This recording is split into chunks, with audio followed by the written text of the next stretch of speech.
이번 주 이 말씀을 준비하고 또 여러분들에게 이 말씀을 어떻게 나눌까 준비를 하는데 이제 옛날에 읽었던 정말 옛날에 읽었던 이솝 우화 하나가 생각이 났습니다. 이런 이야기입니다. 예전에 들으신 적이 있으실 거예요. 한 노인과 어린아이가 나귀 한 마리를 끌고 걸어가던 중이었습니다. 노인이 나귀를 타고 가고 있었고 어린아이는 그 옆에서 나귀에 붙잡고 걸어가고 있었습니다. 근데 걸어가고 있는데 이 둘을 바라본 동네 사람들이 수군거리는 소리가 귀에 들리기 시작하는 겁니다. 아니, 저 노인은 참 매정하네. 자기만 편하겠다고 낙이 올라타고 저 어린아이를 저렇게 걷게 하면 저거 되나? 그 소리를 들으니까 신경이 쓰이는 겁니다. 그래서 이 노인이 나귀에서 내려서고 이 아이를 나귀에다가 태우고 자기가 나귀를 이끌고 걸어가기 시작했습니다. 근데 조금 가다가 또 마주친 사람들이 또 수군거리는 소리가 들립니다. 저 아이 누군지 모르겠는데 되게 버릇이 없구나. 자기 편하겠다고 어린애가 자기 혼자 나귀 타고 어른을 걸어가게 하다니 저게 말이 되냐. 이 둘이 어떻게 해야 될지를 몰라서 결심을 했습니다. 노인과 아이가 모두 함께 나귀에 올라탄 겁니다.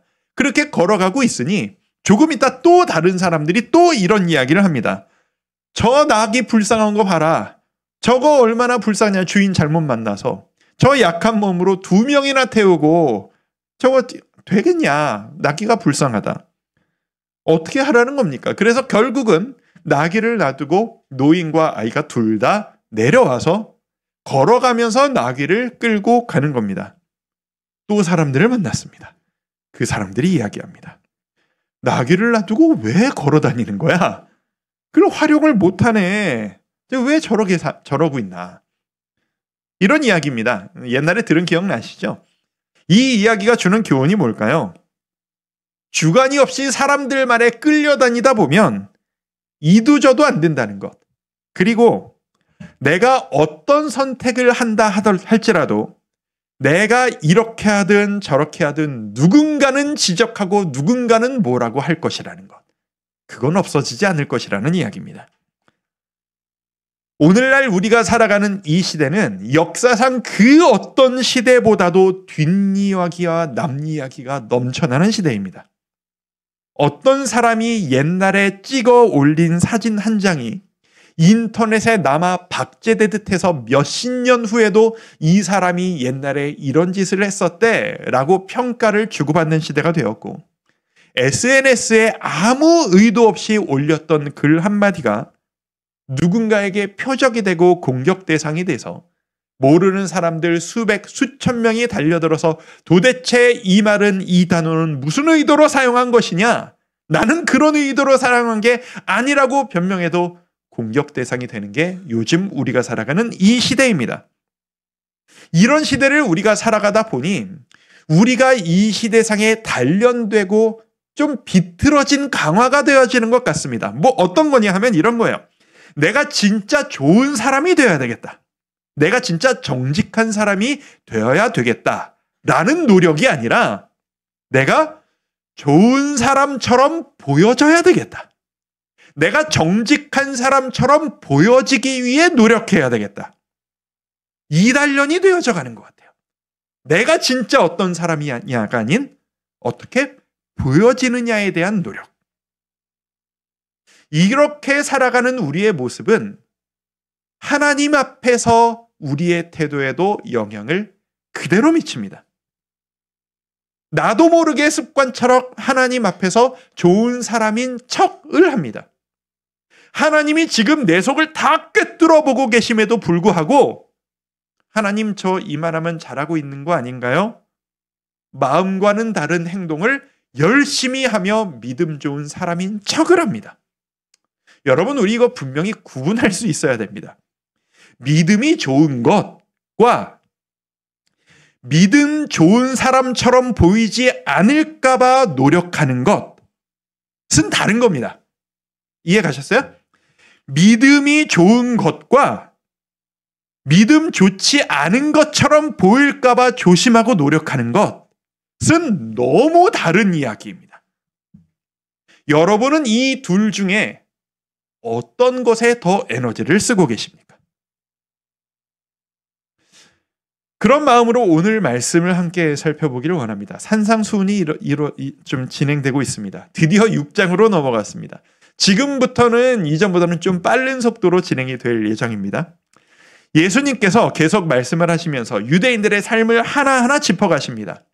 니들이 지금 하나님을 기쁘시게 하겠다고 이런 식으로 노력을 하고 있지, 근데 니들이 하고 있는 그 노력은 이런 의미에서 잘못된 거란다.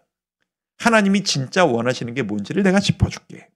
이 패턴으로 예수님은 계속 말씀을 전하시고 있습니다.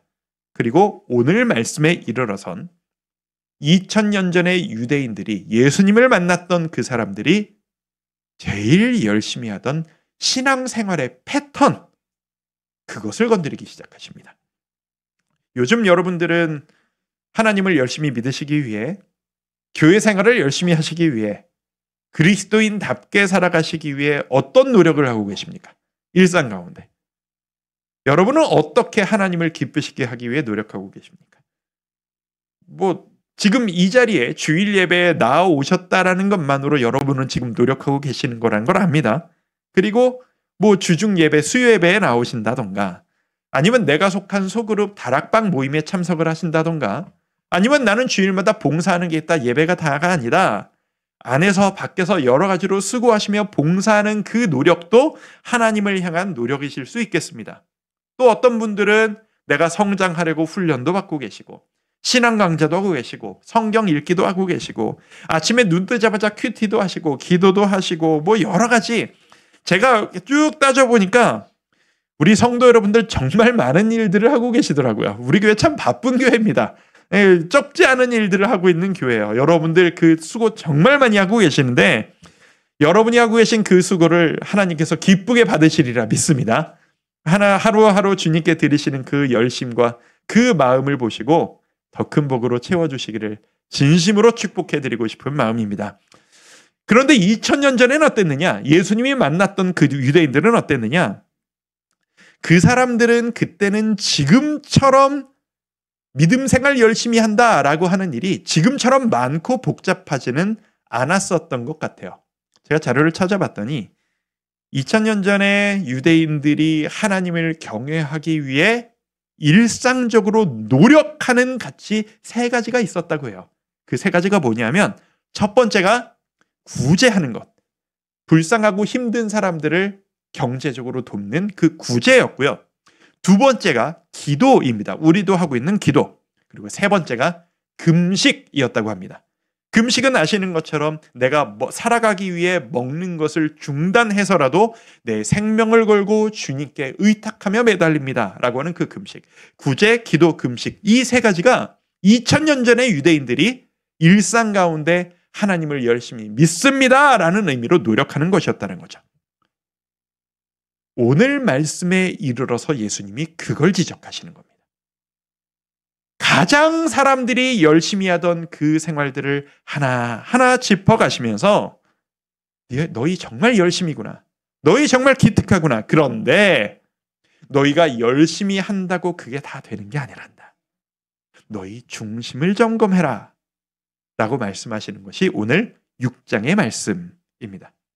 간단하게 좀 짚어보도록 할까요? 먼저는 구제입니다. 구제. 곧 힘든 사람들을 돕는 일은 우리가 사도행전을 보면서 이 성령의 역사와 함께 초대교회에서 불일듯 일어나는 일이었다고 우리가 본 적이 있지만, 사실 초대교회 이전에도 유대인들에게 구제란 전통적으로 강조되어지는 정말 중요한 가치였습니다. 가난한 자, 힘든 자, 당시 경제력이 없어서 스스로 먹고 살 길이 막막했던 당시의 사람들을 대표적으로 지칭하는 고아와 과부, 그리고 지나가는 나그네를 돌보라 라고 하는 이야기는 구약 내내 수도 없이 반복되어지는 가치입니다. 이런 식입니다. 제가 레위기 19장 말씀을 한번 읽어드릴 테니까 제가 읽어드릴 때 눈으로 따라 읽으시면서 어떤 식으로 돕는 마음을 하나님이 원하시는 건지 한번 파악을 한번 해보시죠. 제가 한번 읽어드릴게요. 너희가 너희의 땅에서 곡식을 거둘 때에 너는 밭 모퉁이까지 다 거두지 말고 내 떨어진 이삭도 줍지 말며 내 포도원의 열매를 다 따지 말며 내 포도원에 떨어진 열매도 줍지 말고 가난한 사람과 거류민을 위하여 버려두라. 나는 너희의 하나님 여호와이니라. 자, 무슨 말씀이신지 이해가 되시나요? 이런 겁니다. 당시의 사람들이 농사를 짓고 포도원에 가장 많이 재배하던 과수원 같은 곳에서 포도를 재배합니다. 이거를 거둘 때 경제 생활을 하는 사람이라면 기본 자세가 뭔가요? 무슨 수를 써서라도 최대 유익을 끝까지 다 긁어 모으는 것 아니겠습니까?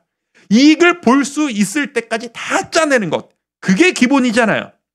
그거 하지 말라라는 겁니다. 추수 때 거두는데 곡식을 거두다 보면 나달이 떨어지기 마련이죠. 수도 없이 많은 나달이 떨어질 겁니다. 그 나달만 다 주워 모아도 몇 푸대가 나올 겁니다. 땅이 크면 클수록. 그런데 그거 줍지 말라는 겁니다. 포도를 거둘 때 모든 나무에서 싹 다 거두지 말고 남겨두라는 겁니다. 떨어진 것 줍지 말고 놔두라는 겁니다. 그거 어디에 쓰라고요? 경제 생활을 할 수 없는 취직이 힘든 고아와 과부 같은 사람들이 너희의 그 땅에 가서 이삭을 줍고 포도를 걷어서 먹고 살 수 있도록. 여러분 잘 아시는 룻의 이야기, 보아스를 만나기 전에 땅으로 가서 이삭을 주는 게 바로 이런 배경 가운데서 이루어졌던 일인 겁니다.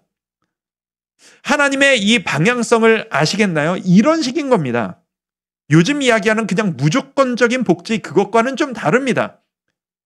힘든데 먹고 살 길이 없을 때 스스로 도전해서 일할 수 있는 최소한의 길을 보장해 주어라.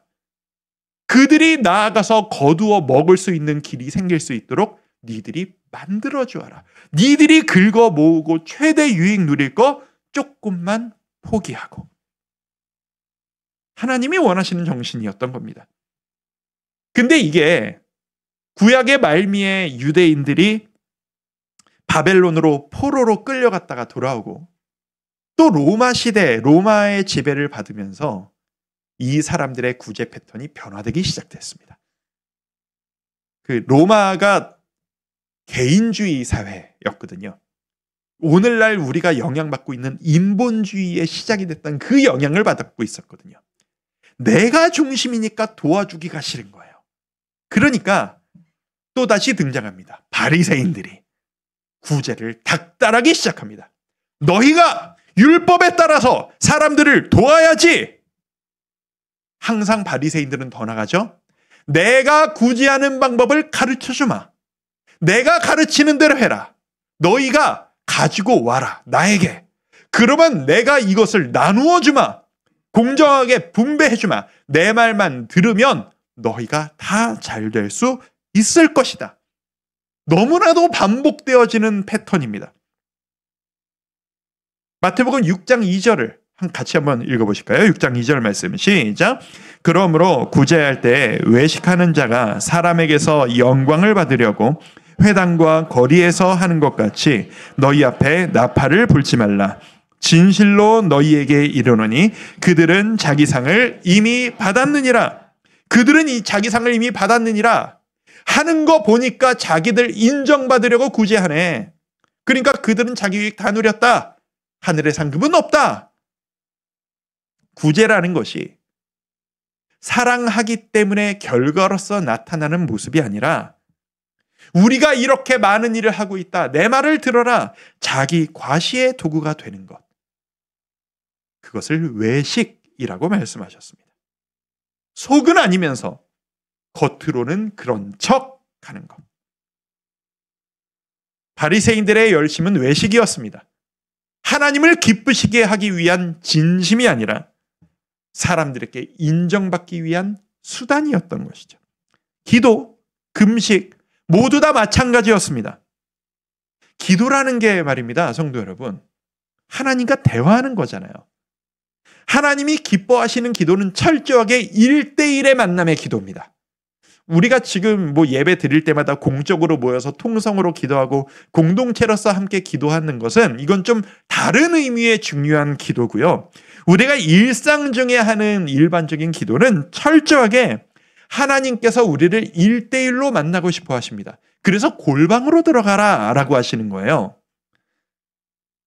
제가 좀 이런 식으로 설명을 한번 드려볼까요? 여러분이 사랑하는 누군가를 만나십니다. 누군가 만나서 나는 이 사람을 너무 사랑하기 때문에 이 사람과 얼굴을 마주보고 대화를 하고 싶어요. 그래서 우리 어디에서 만나서 얘기 좀 합시다 라고 하는데, 그 내가 사랑하는 그 사람이 나올 때마다 혼자 안 나오고 누군가를 자꾸 데리고 나옵니다. 친구를 데리고 나와요. 동료를 데리고 나와요. 뭉텅이로 사람들을 끌고 나와요. 그러면서 이렇게 얘기하는 거예요. 둘이서만 얘기하면 좀 재미가 없잖아. 친구랑 얘기하고 같이 그룹으로 만나면 조금 더 재밌지 않을까? 내가 사랑하는 사람이 그런 식으로 얘기하면 여러분 마음은 어떨 것 같으세요? 혼자 만나고 싶고 당신에게만 집중하고 싶은데 사람들을 함께 데리고 온다는 건 난 당신만으로 만족할 수 없습니다라는 것과 똑같은 거잖아요. 그러니까 속상한 거잖아요. 바리새인들이 기도하는 모습이 바로 그랬습니다. 금식하는 모습이 바로 그랬습니다. 혼자 기도하지 않는 거예요. 남들이 보지 않으면 기도하지 않는 거예요. 항상 기도를 길가로 나갑니다. 사람들이 쳐다보는 중에 많이 모이는 곳에서, 그곳에서 소리질러 기도하고 옷을 찢으며 슬퍼하는 척을 하며 금식을 합니다. 큰 소리로 길게 온갖 미사여구와 화려한 표현을 넣으면서 나 이렇게 기도한다. 내가 얼마나 기도를 잘하는지 모두 보고 나를 배워라. 예수님이 뭐라고 말씀하세요? 6장 5절입니다. 같이 한번 읽겠습니다. 시작.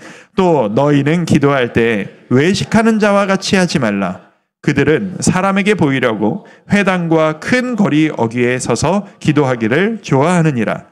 내가 진실로 너희에게 이르노니 그들은 자기 상을 이미 받았느니라.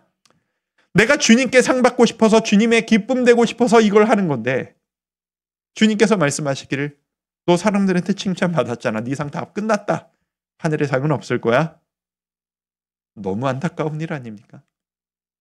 오늘 이 말씀을 가지고 우리의 삶을 한번 점검해 봤으면 좋겠습니다. 우리의 신앙생활의 열심이 이런 식인 건 아닌지 한번 점검해 봤으면 좋겠습니다. 여러분에게 드리고 싶은 첫 번째 점검 기준, 이 말씀입니다. 누구에게 잘 보이기 위해 열심을 내고 있는가? 우리 같이 한번 읽어보실까요? 시작. 누구에게 잘 보이기 위해 여러분은 지금 이 자리에 앉아 계시고 계십니까? 여러분은 누구에게 잘 보이고 싶어서 그렇게 열심히 봉사하고 계십니까? 여러분은 누구에게 잘 보이고 싶으셔서 매일매일 그렇게 노력하고 계십니까? 누가 가장 신경 쓰이세요? 여러분의 예배를 받으시고 여러분의 마음을 받으시며 여러분의 마음을 꿰뚫어 보고 계신 여호와 하나님이십니까? 아니면 우리의 공동체, 우리 순장님, 우리 봉사부서 동역자들, 그들이 내가 열심히 떨어졌다라고 보면 어떡하지?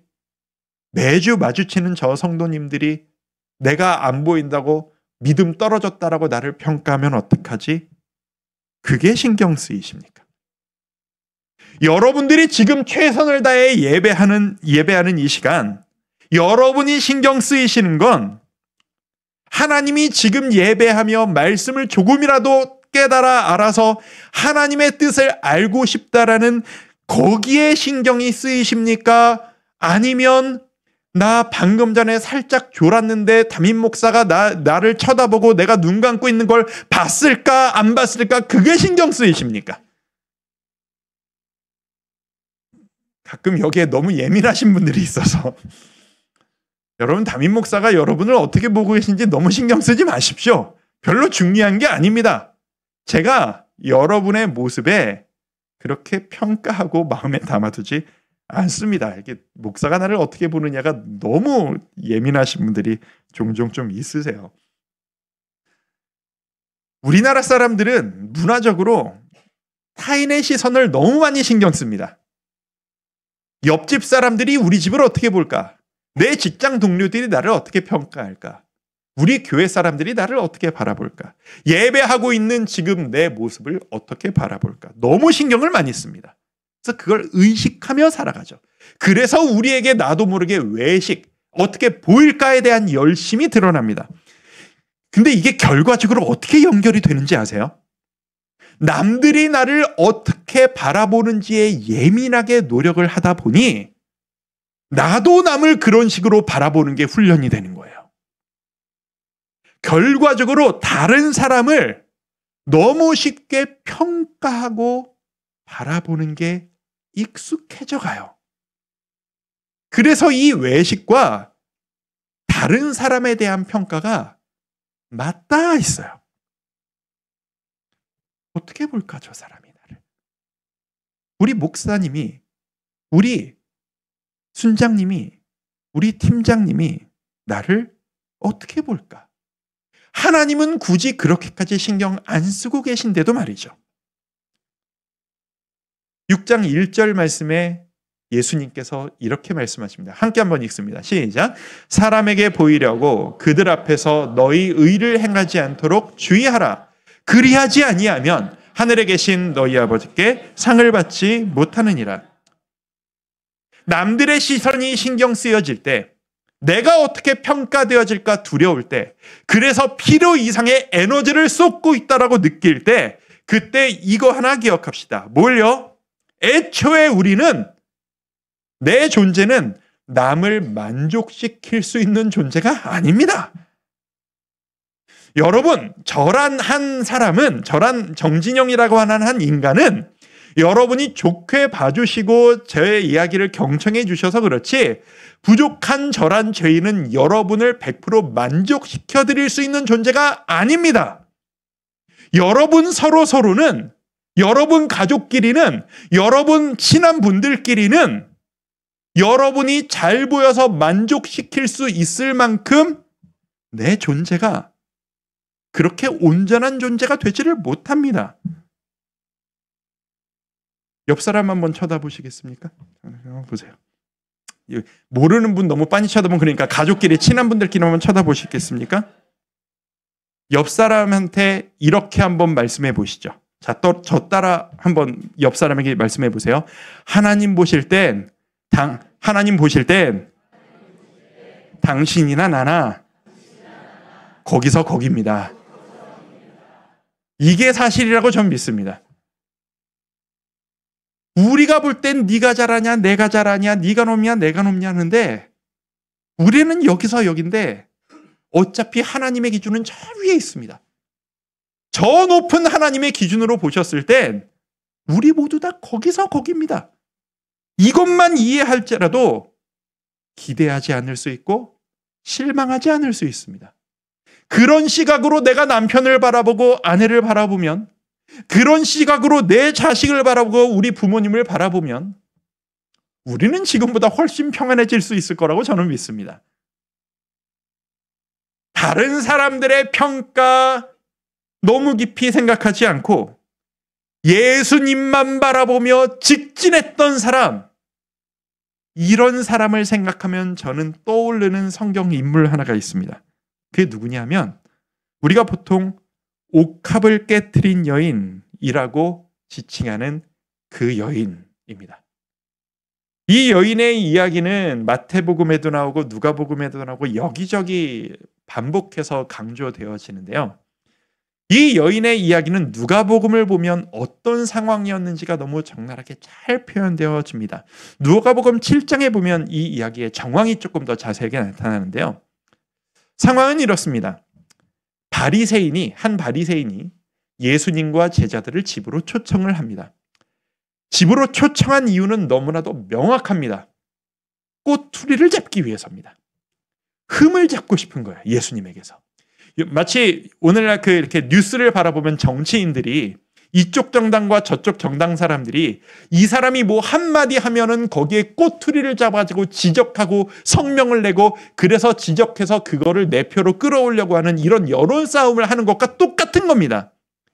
모든 사람이 예수님을 쳐다보고 있으니까 이 바리새인들이 예수님에게서 꼬투리를 잡고 지적을 해서 자신들에게로 명성을 끌어오고 싶은 겁니다.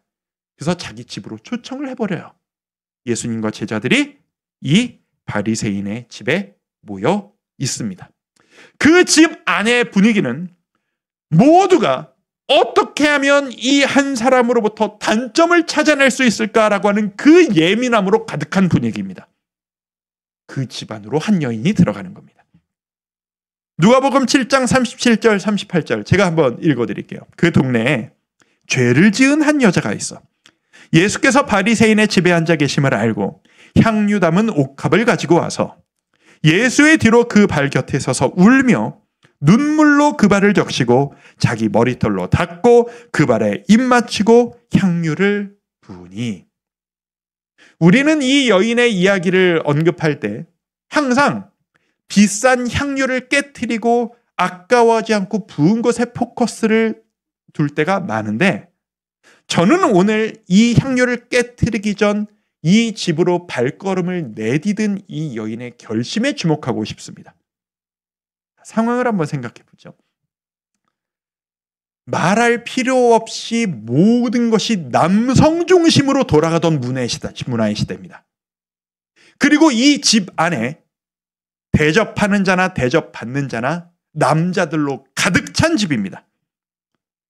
당시 문화에서 남자들로 가득 모여있는 집에 게다가 손님을 대접하는 분위기 가운데 여인이 그 남자들 틈을 비집고 들어가 외간 남자의 몸에 자신의 몸을 접촉시킨다? 당시 문화상 상상도 할 수 없는 행동이었습니다. 게다가 이 여인은 어떤 여인이었냐? 죄를 지은 여인이라고 표현합니다. 많은 성경학자들은 이 여인이 아마 자기의 몸을 팔아서 성적으로 그렇게 해서 먹고 사는 음란한 여인이었을 것이다 라고 해석합니다. 그러니까 이 여인을 사람들이 어떻게 평가했을지, 어떤 눈길로 바라봤을지를 상상해 보세요. 게다가 그 집은 누구의 집이에요? 누구보다도 깐깐한 눈으로 높은 기준으로 사람을 판단하기 좋아했던 바리새인의 집입니다. 내가 지금 저 집에 들어간다라는 것이 평소에 사람들이 나를 바라보는 시선을 바라볼 때 어떤 결과를 불러일으킬지 누구보다도 이 여인이 스스로 잘 알고 있었을 겁니다. 그런데 이 여인이 주님을 만난 겁니다. 이 마음속에 뜨거움이 살아있는 겁니다. 불일 듯 일어나는 예수님을 향한 갈망, 내가 무엇이든 저분을 향해 내가 할 수 있는 것을 하리라. 이 열망이 모든 것을 이겨내는 겁니다. 더 이상 다른 사람들의 시선과 평가가 두렵지 않은 겁니다. 이렇게 죄 많았던 나도 용서해 주시고 새 삶을 허락하신 저분과 나만 보이는 거예요. 그래서 그분께 모든 것을 드리려고 그 나를 쳐다보는 남자들 사이를 뚫고 들어간 겁니다. 그게 이 이야기입니다. 우리에게 이 마음이 필요합니다. 그럴 겁니다. 이 여인이 들어가서 예수님께 향유를 부었을 때 수많은 사람들이 이 여인을 향해 질책했던 것처럼 우리도 그런 일을 겪을지 모르겠습니다. 내가 진심으로 주를 바라도 누군가는 나를 평가하겠죠.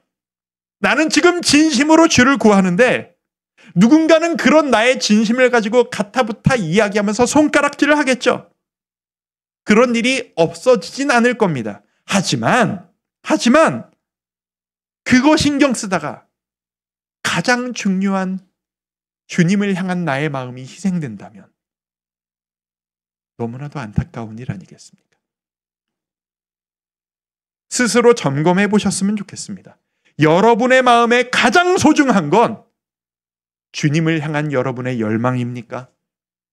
아니면 지금 다른 사람들이 여러분을 어떻게 평가할까라는 두려움입니까? 가장 중요한 것을 붙잡아야 합니다. 그런데 우리가 이 도전을 어렵지 않게 할 수 있도록 하려면 우리에게 필요한 것이 있습니다. 그것이 우리에게 두 번째 점검 조건이 되겠습니다. 이 말씀을 빗대서 우리의 노력을 점검합니다. 두 번째, 함께 읽습니다. 시작. 나를 품어주고 점검해줄 공동체가 있는가? 나를 품어주고 점검해줄 공동체가 있는가? 아니, 지금 딴 사람 필요 없고 하나님과 나만 중요하다 이 이야기를 하고 있는데 웬 갑자기 공동체 얘기가 나오냐? 제 얘기를 한번 들어보십시오. 가끔 성도님들과 이런 주제 이야기를 나누다 보면 너무 신나게 맞장구를 치시는 분들이 계십니다. 맞습니다, 목사님. 진짜 그렇습니다. 하나님과 저만 있으면 되죠. 다른 사람들이 뭐가 중요합니까? 다른 사람한테 연연할 필요가 뭐가 있습니까? 하나님의 말씀과 저만 있으면 됩니다. 저는 다른 사람들 필요 없습니다. 저는 공동체 필요 없습니다. 말씀과 저만 있으면, 하나님의 사랑과 저만 있으면 됩니다. 단호하게 말씀하시는 분들 계십니다. 솔직히 말씀드리면 아니요. 사실 그건 절대 그렇지가 않습니다. 절대 그렇지가 않습니다. 그런 분들이 그런 말씀을 하실 수밖에 없는 사연을 겪으셨다라는 것을 이해합니다. 하지만 본질적으로 하나님만 바라보면 된다. 하나님에게만 잘 보이면 된다. 이 태도만 강조하다 보면 사람에게 나타나는 맹점이 있습니다. 무슨 맹점이 있냐면 이거예요. 우리는 주님을 잘 몰라요. 우리가 하나님을 부분적으로 알아요. 이런 하나님은 아는데 저런 하나님을 모르고 있을 때가 너무 많아요. 내가 알아야 할 하나님을 충분히 모르는 상태에서 나는 사람 신경 쓰지 않고 하나님만 바라봅니다. 혼자 성경만 보고 있으면 다른 사람의 충고를 듣지 않으면 편협적으로 알고 있는 하나님 그쪽으로만 내 모습이 편향되어지기 시작하는 겁니다. 여러분, 이단이 그래서 시작되는 겁니다. JMS 같은 그런 이단 사람들이 산속으로 들어가서 성경을 수백 번 읽었다잖아요. 이래서 생기는 일인 겁니다. 다른 사람의 도움 없이, 배경 지식 없이 혼자 요 텍스트만 그냥 읽다 보니까 자기 마음대로 해석하다가 자기 마음대로 이단이 되어져 버리는 거죠. 혼자만 달라가면 그렇게 되는 겁니다. 그럼 어떻게 해야 되는 거죠? 그래서 역설적으로요, 성도 여러분, 내가 하나님만 바라보며 하나님께만 잘 보이기 위한 신앙생활을 하기 위해선 그런 나를 수용해 줄 수 있는 소그룹 공동체가 필요합니다. 내가 좀 이쪽으로 편향되어져 가고 있으면 지적과 꾸지람이 아니라 사랑의 권면으로 집사님, 요즘 뭐 힘든 일 있으세요? 라고 얘기해 줄 수 있는 사랑의 공동체가 필요합니다. 내가 어떤 상처가 있고 내가 어떤 부끄러운 일이 있어서 나만의 동굴로 들어가고 나만의 세계로 파고 들어가서 주님과 멀어지고 있으면 애달른 마음으로 그 사람을 사랑하는 마음으로 과감하게 그 동굴로 파고 들어가 그 사람의 손을 붙잡고 강제로라도 이끌 수 있는 그런 사랑의 공동체가 필요합니다. 내가 이 옥합을 깬 여인처럼 내가 죄를 지은 게 너무 부끄러워서 내가 부끄러워서 사람들 앞에 교회 앞에 어떻게 나아갑니까? 얘기하면 그렇게 결단했을 때 그런 나를 가타부타 판단하지 않고 평가하지 않고 잘 오셨습니다. 환영합니다. 라고 받아주는 그런 공동체가 필요합니다. 이 옥합을 깨트린 여인이 열정이 넘쳐났기 마련이지 열정이 조금만 부족했으면 감히 바리새인의 집으로 못 들어갔을 겁니다. 그런데 상상을 한번 해보죠. 그 바리새인의 집에 판단하는 사람이 아니라 누가 들어와도 잘 오셨어요. 환영합니다. 우리 모두 다 당신을 축복합니다. 예수님이 당신을 기다리고 있습니다. 그렇게 축복하는 사람들로 가득 찬 집이었다면 그 집에 조금 더 많은 사람들이 용기를 내어 주님 앞으로 나아갈 수 있지 않았을까요? 우리가 그런 공동체가 되어야 한다는 얘기입니다. 누군가가 주님만 바라보고 평가를 두려워하지 않고 주님만 바라보며 나아갈 수 있도록 하기 위해 우리 교회가, 우리 다락방이, 우리의 모임이 그런 사람들이 되어야 한다는 겁니다. 우리가 해야 하는 노력이 바로 그겁니다. 죄인이 다가올 때 부끄러워 말고 다가갈 수 있도록 불편해오지 않고 환영합니다. 온 마음 다해 품어주는 사람들. 그게 우리 교회였으면 좋겠습니다. 그게 우리 공동체였으면 좋겠습니다. 누군가가 처절하게 회개하고 이런 나도 받아주시나요? 라고 주저하는 마음으로 다가올 때 아까 우리 했던 고백처럼 당신이나 나나 하나님 보시기엔 거기서 거기에요. 우리 모두 다 똑같아요. 저도 그랬었어요. 웃으며 받아들일 수 있는 그런 공동체가 될 수 있었으면 좋겠습니다. 상상해 보십시오. 이 자리에 여러분 중에 범죄자가 있다라고 생각해 보십시오.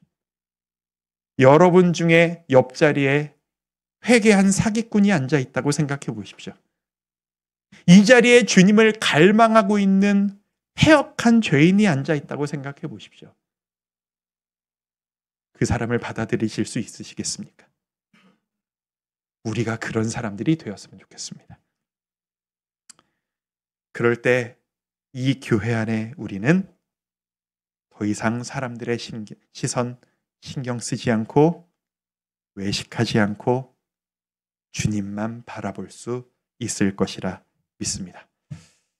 한 번 더 강조합니다. 그러니 우리 남 평가하지 맙시다. 남 얘기하지 맙시다. 제발. 다 연결되는 겁니다. 여러분들이 지금 이 순간 예배 드리는 옆 사람의 모습을 힐끗 바라보면서 저 사람은 왜 저래? 예배 시간에. 여러분의 그 눈빛 하나가 여러분을 바라보는 다른 사람으로 하여금 이 교회 무서워서 안 되겠네. 이 예배 못 앉아 있겠네. 주님을 향해 나아가는데 걸림돌이 될 수 있다는 걸 우리 잊어서는 안 됩니다. 이걸 우리가 해내야 됩니다. 갈라디아서 1장 10절 말씀. 우리 같이 한번 읽어보실까요? 한 목소리 읽습니다. 시작. 이제 내가 사람들에게 좋게 하랴 하나님께 좋게 하랴 사람들에게 기쁨을 구하랴 내가 지금까지 사람들의 기쁨을 구하였다면 그리스도의 종이 아니니라. 내가 사람들 좋게 하겠다고 이 노력을 하나? 하나님 기쁘시게 하려고 이 노력을 하지? 왜 우리가 이 노력을 할 수 있느냐? 내가 그렇게 수용받은 사람이라는 것을 알기 때문입니다. 새로운 죄인, 새로운 허물 많은 사람을 우리가 온 마음 다해 두 팔 벌려 수용할 수 있는 이유는 나도 그런 수용받음을 경험했기 때문입니다. 그나 나나 똑같은 거기서 거기인 하나님 앞에서 똑같은 죄인인데 내 죄가 용서받고 내가 십자가의 보혈로 인해 용납되어진 사람이라는 것을 내가 진심으로 누리고 있다면 당신이나 나나 여러분 능력 있는 의사가 있는 좋은 병원에는 병자가 가득하기 마련이고요. 은혜가 넘치는 성령 충만한 교회에는 죄인과 괴수로 가득하기 마련입니다. 우리 교회가 그런 교회 되었으면 좋겠습니다. 볼만하고 번듯하고 세상에서 인정받고 그런 사람들만 모이는 교회가 아닌 새로운 시작이 필요한 상처 입은 사람들의 교회. 그게 우리 주와 함께 교회가 되기를 소망합니다. 사랑하는 성도 여러분, 말씀 마무리합니다. 우리 주님만 바라보며 나아갑시다. 주님의 기쁨만을 사모하며 나아갑시다. 그 누구도 우리를 정죄하지 못합니다. 주님이 우리를 기뻐하십니다. 내가 사랑받을 것임을 확신하며 나아갑시다. 부끄러움과 주저함이 있으시면 십자가 앞에 나아갑시다. 자꾸 사람들의 시선이 신경 쓰이시면 십자가만 바라보며 나아갑시다. 만약 최근에 여러분에게 부끄러운 죄악이 있으셨다면 철저하게 회개하시고 다시는 그 일을 저지르지 않으리라 결단하며 십자가 향해 나아갑시다. 그렇게 서로 손잡고 이끌어주고 이끌림을 받으며 한 분 아버지 앞에 기쁘게 모이는 공동체, 하나의 가족, 그런 우리 교회 될 수 있기를 주님의 이름으로 축복합니다. 오늘 이 찬양을 드리고 싶었습니다. 이 단 한 가지입니다. 나 주님의 기쁨 되기 원하네. 날 새롭게 하소서. 온 마음 다해 우리 한 목소리로 찬양하며 나아갑니다. 나 주님의 기쁨 되기 원하네. 나 주님의 기쁨 되기 원하네. 이 한 가지를 소망합니다. 내 마음을 새롭게 하소서. 새 부대가 되게 하여 주사. 새 부대가 되게 하여 주사. 주님의 빛 비추게 하소서. 주님의 빛 비추게 하소서. 한 번 더. 나 주님의 기쁨 되기 원합니다. 나 주님의 기쁨 되기 원하네. 내 마음을 새롭게 하소서. 내 마음을 새롭게 하소서. 새 부대가 되게 하여 주사. 새 부대가 되게 하여 주사. 주님의 빛 비추게 하소서. 주님의 빛 비추게 하소서. 내가 원하는 한 가지. 내가 원하는 한 가지. 주님의 기쁨 되기 원합니다. 주님의 기쁨이 되는 것. 내가 원하는 한 가지. 주님의 기쁨이 우리 이렇게 고백할까요? 겸손히 내 마음 드립니다. 겸손히 내 마음 드립니다. 나의 모든 것 받으소서. 나의 모든 것 받으소서. 나의 마음 깨끗게 씻어주사. 나의 맘 깨끗게 씻어주사. 주의 길로 행하게 하소서. 주의 길로 행하게 하소서. 내가 원하는 한 가지. 주님의 기쁨 되기 원합니다. 주님의 그 기쁨이 기쁨을 위하여 되는 것. 도전하며 나아가길 원합니다. 내가 원하는 한 가지. 주님의 기쁨이 되는 것. 한 번 더. 내가 원하는 한 가지. 내가 원하는 한 가지. 주님의 기쁨이 되는 것. 내가 원하는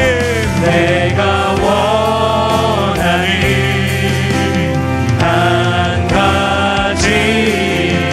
주님의 기쁨이 되는 것. 이 시간 마음으로 한번 기도할까요? 주님, 용납되어지는 제가 되기를 소망합니다. 그리고 부족한 자들을 용납하는 제가 되기를 원합니다. 우리 모두가 주님 안에서 똑같이 사랑받을 자격에 있는 사람임을 기억하며 주여, 주님 앞으로 담대히 나아가게 하여 주시옵소서. 주님의 기쁨 그 한 가지만 바라보며 이 사람들을 뚫고 주님을 향하여 달려가는 우리가 되게 하여 주시옵소서. 함께 기도하며 나갑니다. 기도하겠습니다. 아버지 하나님, 우리 모두 우리가 주님께 기쁨 되기를 원하는 용납하여 주신 하나님의 사랑 가운데 수많은 사람들의 시선 가운데 많은 백성으로 나를 예배자로 나아갈 수 있는 것처럼 받아주신 우리도 용납받기를 원하고 예수님을 용서하기를 원합니다. 하나님 용납하기를 원합니다. 나보다 남을 낮게 여기며 하나님의 영광을 바라보며 하나님에게 좋지 않은 우리의 삶이 아니라 하나님 기뻐하시는 모습으로 주님의 기쁨되는 삶으로 온전하게 나아갈 수 있는 모든 모습 될 수 있도록 우리에게 하나님의 남은 마음 가운데 가족들 가운데 우리 조합의 가운데 하나님의 사랑을 넘어주시고 채워주시길 소망합니다. 하나님 용납되어지는 이 생명을 원합니다. 용납하시는 생명을 원합니다. 아무리 용서를 구하시고 그렇게 나가고 방해할 수 없는 우리 인생입니다. 우리를 하나님의 사랑으로 덮어주시고 용서와 여기시는 하나님의 사랑을 이미 자로 아버지 그들을 입은 자들로 하나님과 서로 용납하게 하시고 용서하게 하시고 힘들을 가운데 나갈 때 하나님의 사랑으로 온전하게 덮어주시고 채워주시길 소망합니다. 우리 안에 고장의 갈등이 있습니다. 고장은 문제가 있습니다. 신앙 가운데 넘어지는 죄악들이 있습니다. 하나님 아버지 모든 것들을 다시 한번 잡고 용납되어지는 그 수많은 도와주시고 다시는 죄를 범하지 말란 말씀하신 그 하나님의 말씀을 예수님의 말씀하신 우리가 하나님을 수정하며 하나님 모든 향이 없음을 깨뜨리고 치료하며 주님 앞에 달려 나온 것처럼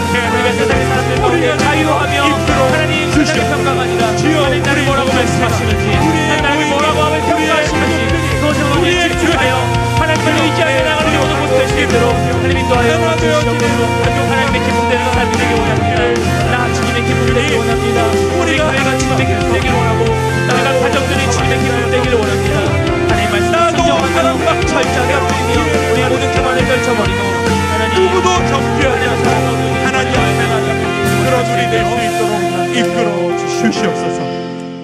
아버지 하나님, 우리가 남들을 바라보고 판단하다가 나도 이런 판단을 받는 자였음을 기억합니다.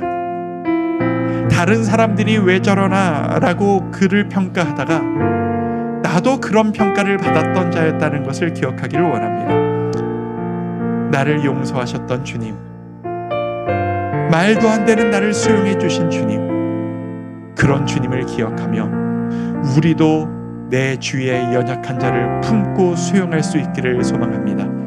우리 교회가 그런 교회 될 수 있기를 소망합니다. 주님, 다른 사람 시선 신경 쓰지 않겠습니다.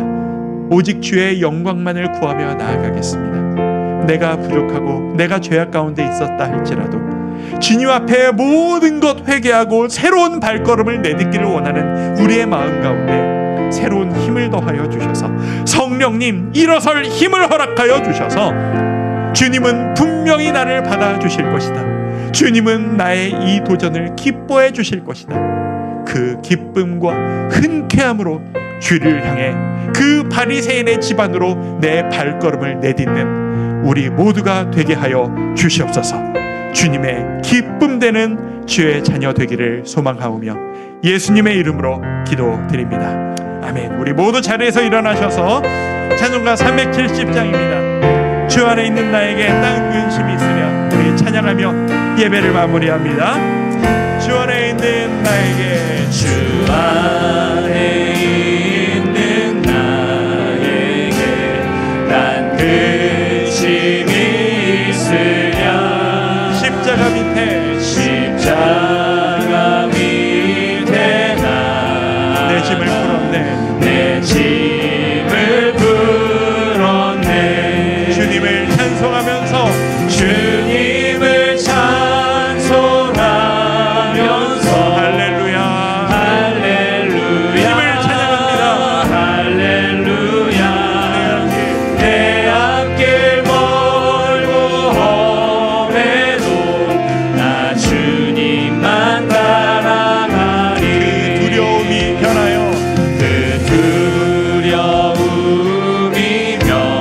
내 기도 되었고, 내 기도 되었고 전날의 한숨 변하여, 전날의 한숨 내 노래 되었네. 내 노래 온 마음 다해 나를 받아주실 주님을 향해 주님을 찬송하면서 할렐루야, 할렐루야. 내 앞길 멀고 험해도 나 주님만 따라가리. 주님을 찬송하면서, 주님을 찬송하면서 할렐루야, 할렐루야. 내 앞길 멀고 험해도 나 주님만, 나 주님만 따라가리. 내 앞길 멀고 함에도 내 앞길 멀고 험해도 나 주님만 따라가리. 주님을 향해 나아가시는 우리 모두가 될 수 있기를 축복합니다. 기도하겠습니다. 지금은 우리를 구원하신 예수 그리스도의 은혜와 하나님 아버지의 다함없는 사랑과 성령 하나님의 감동감화 교통하심의 역사가 이제는 나의 부족함을 내려놓고 주님을 향해 더 가까이 나아가기를 열망하는 주의 모든 자녀들 머리 위에 지금부터 영원토록 함께 계시기를 간절히 축원하옵나이다. 아멘.